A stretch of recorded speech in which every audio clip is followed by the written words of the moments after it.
Hi everyone, Eric at Retro Handheld Guides, and today I'm going to be taking a first look at PSP on the MagicX XU Mini M. The MagicX XU Mini M is a brand new horizontal handheld about the same size and price as the Anbernic RG28XX and Miyoo A30, but with dual joysticks. Based on a variation of the familiar Rockchip 3566 chipset, this device should theoretically be capable of some PSP games. With a 2.8-inch screen, a joystick, and a more powerful chip than the Miyoo A30, is this the micro PSP emulator you've been looking for? On the locked stock OS that initially shipped with the device, the answer is a definitive no. However, now that the developer has provided a download for an unlocked OS, and the community has already stepped up with custom firmware in PlumOS, with some tweaking, the MagicX XU Mini M is capable of playing some medium and low-end PSP games. So, let's take an initial look at PSP gameplay on the MagicX XU Mini M.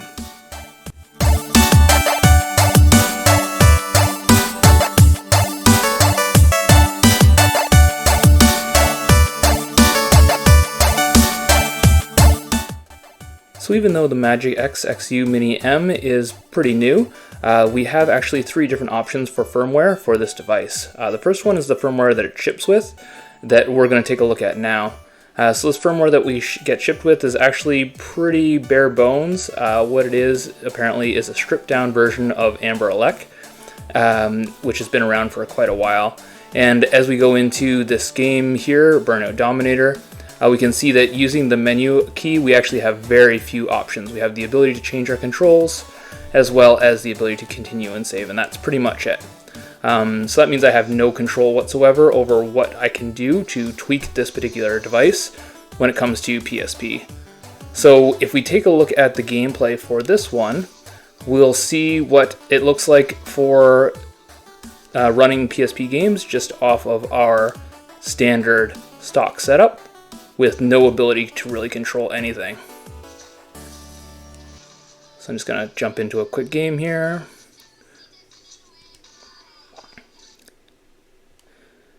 And as we jump into the game, we can see here that already I can hear a little bit of audio lag just as it's showing the car for selection.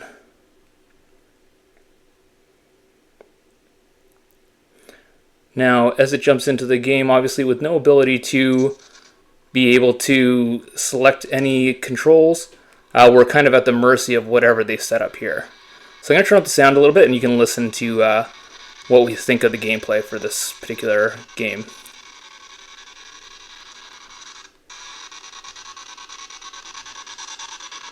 So not smooth at all, very laggy. It looks good, but this is definitely not playable on the stock firmware that comes shipping with the device.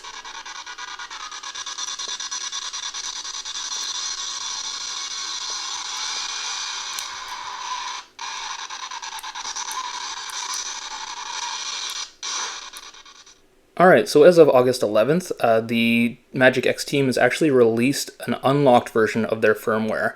This one, as you can see, is the same front end, and if we go into our game now, they say that we should be able to now access the entire menu, and everything is unlocked. So let's try the menu button now, and as you can see, with the stock firmware unlocked, I now have all access to PSP settings that allow us to check out to see how they configured it. So if we go into the settings here, oops, it looks like they've used the lower button as our select button. So as you can see, 2x rendering, so that's probably a huge reason why we are getting poor rendering, or why we're getting a poor frame rate. So let's take a look at some of these settings and then tweak them to try and get the best performance out of this stock firmware that we can. So 1x PSP, I'm going to change this frame skip to off just so we can see what it looks like without that. Skip GPU, rebacks, lazy textures is good. Low quality Bezier curves. And then down here, anisotropic filtering off.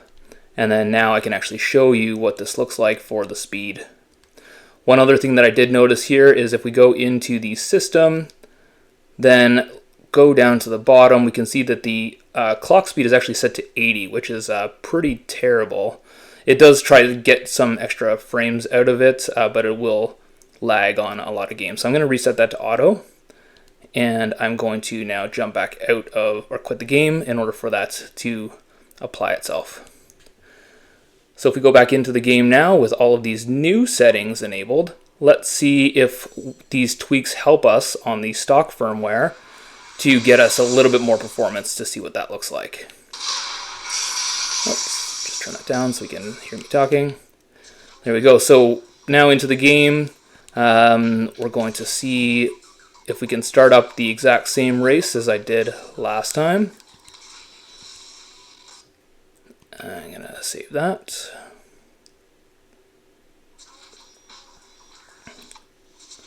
Alright, so let's start a quick race here.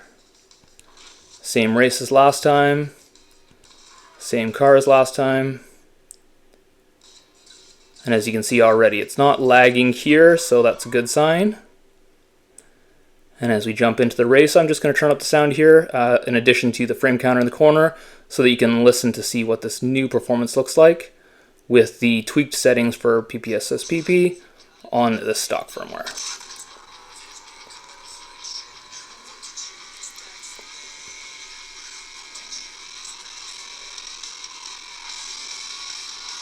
Alright, so not 100% speed, but certainly much better than what we had in our original setup here.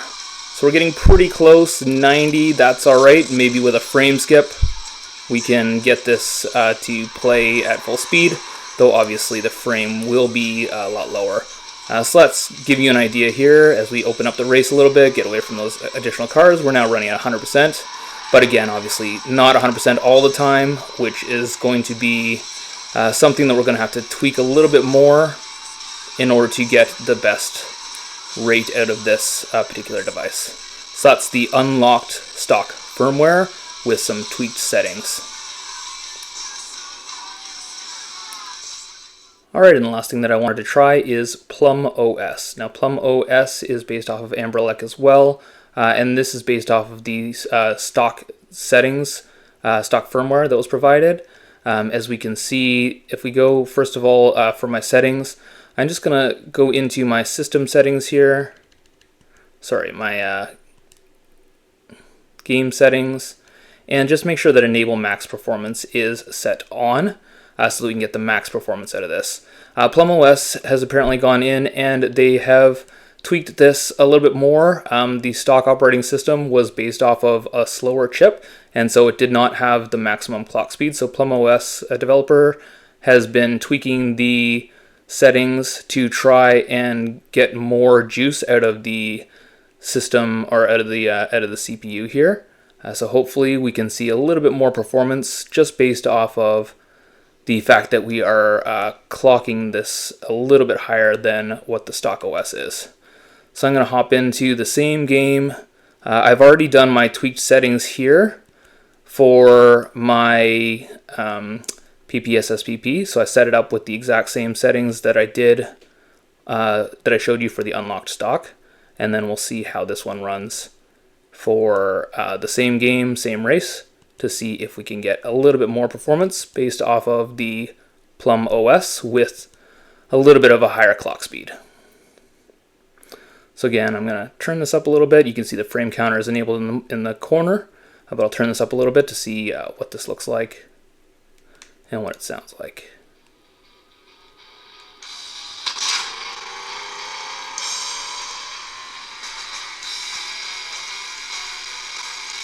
So just right here in the beginning, looks like we have about the same performance, maybe a little bit higher. Previously I had dips down to about 25, 26.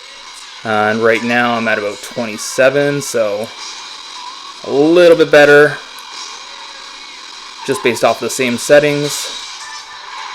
So that does give me some hope for even better tweaked settings in the future for this particular chip. As you can see here, we open up and again running at 100% speed. So given that PlumOS has the higher clock speed, I think in order to get the best performance out of this device for PPSSPP, I'm going to be showcasing the rest of the PPSSPP gameplay for this device using PlumOS. But unlocked stock obviously is going to be the next best OS for you, and the stock firmware that comes with the device is absolutely terrible, so definitely we're not going to do that one. So I'm going to show you some gameplay now with PlumOS on PSP for the MagicX XU Mini M.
Look good in that swing at all.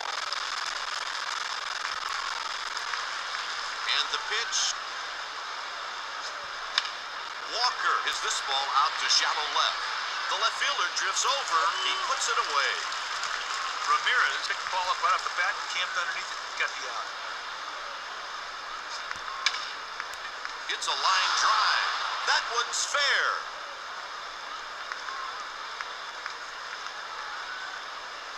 He's in there with a stand-up double.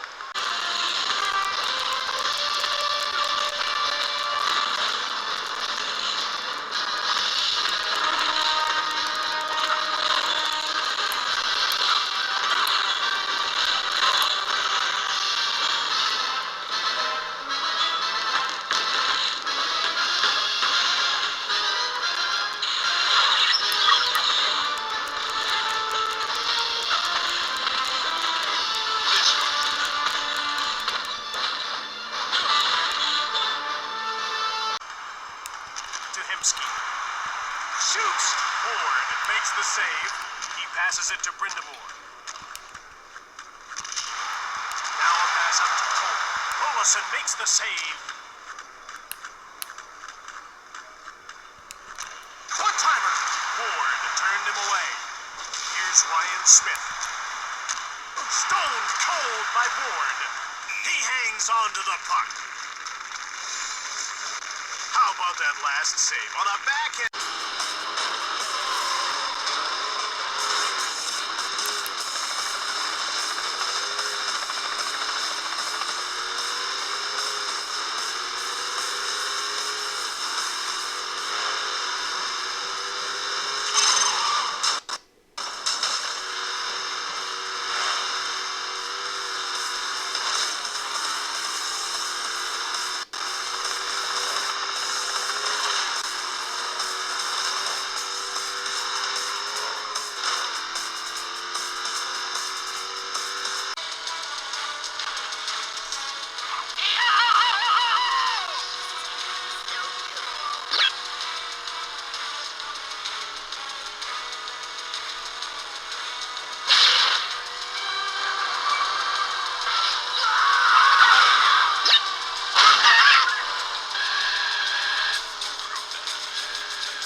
If you've watched any of my PSP gameplay videos in the past for other low-end systems, you'll know that one of my favorite tricks to try and improve performance on PSP is to use what's called cheats.